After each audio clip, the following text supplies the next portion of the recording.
মা, আরে মা সারাদিন কি শুধু ভূতের মতো ফেস প্যাক লাগিয়ে বসে থাকো? বেশি না বকে কি চাই সেটা বল। বলছিলাম মা, আমার কিছু পয়সা লাগবে। কিসের জন্য? এখন আমি বড় হয়ে গেছি, আমার তো কিছু পার্সোনাল দরকার থাকতেই পারে। কিসের জন্য পয়সা লাগবে বল। আসলে মা অনেকদিন ধরে ফুচকা খেতে ইচ্ছা হচ্ছে, তাই 20 টাকা লাগবে। এই জন্যই বলি বেশি ভার না বকে ঠিকঠাক করে কথা বল।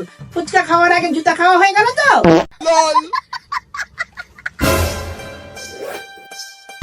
ভালো করে দেখ, এর মধ্যে 20 টাকার নোট কোনটা, 100 টাকার নোট কোনটা।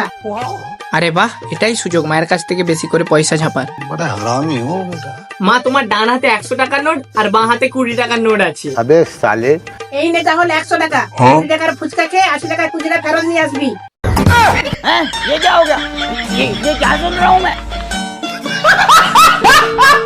আরে ফলো এন্ড সাবস্ক্রাইব করে দাও নেক্সট ভিডিওর জন্য।